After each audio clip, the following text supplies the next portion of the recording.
नवी मुंबईच्या तुर्भे नाका परिसरातील एका लॉजमध्ये सुरू असलेल्या बेकायदेशीर देह विक्री व्यवसायाचा अनैतिक मानव तस्करी विरोधी विभागाच्या पथकानं पर्दाफाश केलाय। या कारवाईत पोलिसांनी 7 महिलांची सुटका करत रॅकेटशी संबंधित 3 आरोपींना अटक केली। लॉजचा संचालक कर्णाकर शेट्टी हा फरार असून त्याच्या अटकेसाठी पोलिसांनी विशेष पथक तयार केले। अनैतिक मानव तस्करी विभागाचे वरिष्ठ पोलीस निरीक्षक पृथ्वीराज घोरपडे यांनी दिलेल्या माहितीनुसार तुर्भे नाका भागातील लॉजमध्ये ग्राहकांकडून 3,000 ते 5,000 रुपये रक्कम घेऊन महिला आणि तरुणींचा सौदा केला जात असल्याची माहिती पोलिसांना मिळाली। खातरजमा करण्यासाठी पोलिसांनी एका बनावट ग्राहकाला लॉजमध्ये पाठवलं। यावेळी बनावट ग्राहकानं पसंत केलेल्या महिलेकरता मोबाईल म्हणून 3500 रुपये बनावट ग्राहकाकडून स्वीकारण्यात आले। या अवैध प्रकाराची पुष्टी होताच पोलिसांनी तात्काळ छापा टाकला। यावेळी लॉजमध्ये 7 महिलांना देह व्यापारासाठी ठेवण्यात आल्याचं आढळलं।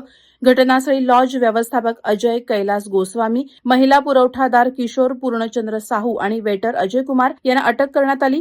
तपासात आरोपी संगनमत करून महिलांना लॉजमध्ये ठेवत ग्राहकांच्या पसंतीनुसार व्यवहार ठरवत आणि मिळालेली रक्कम आपापसात वाटून घेत असल्याचंही उघड झालंय।